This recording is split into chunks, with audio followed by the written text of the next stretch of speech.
रानो, सुना तुमने? तूफान बहुत खतरनाक है। शुक्र है हमने कुछ अनाज जमा कर लिया है। हाँ टुन्नू जी, अब हमें अगले कुछ दिनों तक बाहर जाने की जरूरत नहीं पड़ेगी। लेकिन रानो, मुझे उस अनाज की चिंता है जो मैंने नदी के पास पुराने पेड़ के तने में छुपाया था। अगर बर्फ जम गई तो वो अनाज खराब हो जाएगा।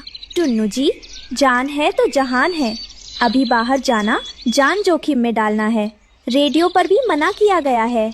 नहीं रानो, वो अनाज हमारी इमरजेंसी के लिए है। अगर ये तूफान हफ्तों चला तो बच्चे क्या खाएंगे? मुझे जाना ही होगा।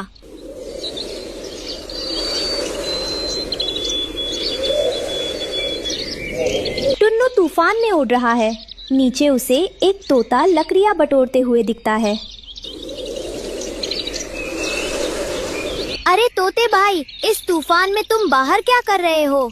टुन्नू भाई, बर्फ गिरने से मेरा घोंसला टूट गया। अगर मैंने जल्दी लकड़ी जमा करके इसे ठीक नहीं किया तो मैं जम जाऊंगा। अपना ध्यान रखना दोस्त, मैं भी एक जरूरी काम से जा रहा हूँ।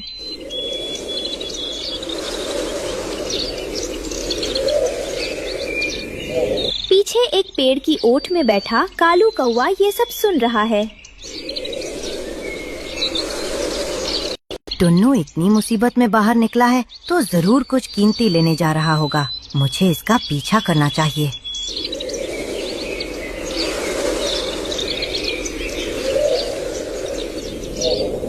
अचानक रानो के घर पर बर्फ का एक बड़ा ढेर गिरता है और छत टूट जाती है।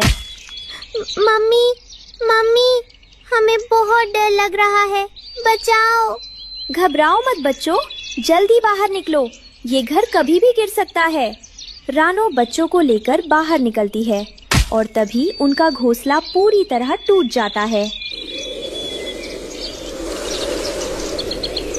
रानो ठिठुरते हुए मीनू मौसी के दरवाजे पर पहुंचती है।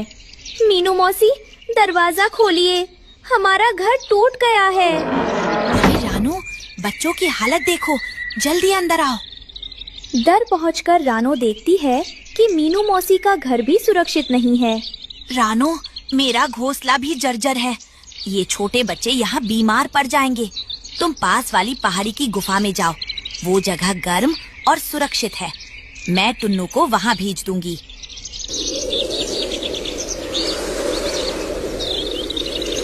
टुन्नू अनाज की पोटली लेकर वापस आ रहा है। तभी कालू उसे रोकता है। अरे टुन्नू, तुम्हारा घर तो गिर गया। रानो और बच्चे तुम्हें ढूंढने दूसरी तरफ गए हैं। क्या? वे इस तूफान में कहाँ गए होंगे?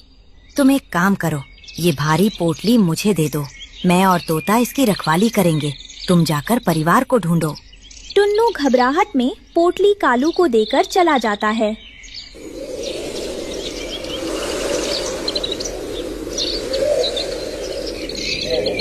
कालू पोटली लेकर भागने लगता है। अरे वाह, किस्मत हो तो ऐसी।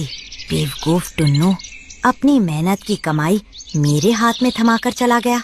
अब ये अनाज मेरा है और ये पोटली भी मेरी।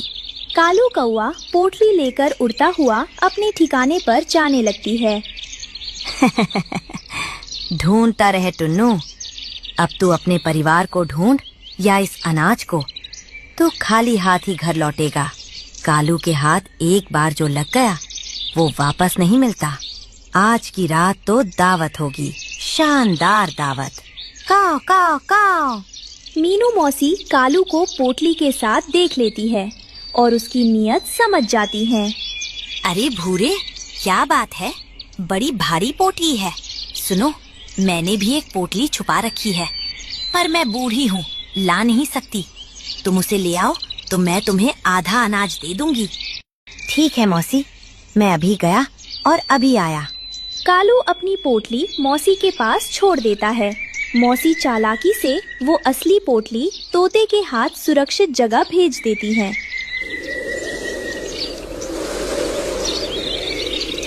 और भूरे के लिए एक दूसरी पोटली में केकड़ा भर देती हैं। बुढ़िया भी कितनी भोली है, इसे क्या पता कि मैं कभी लौटने वाला ही नहीं हूँ।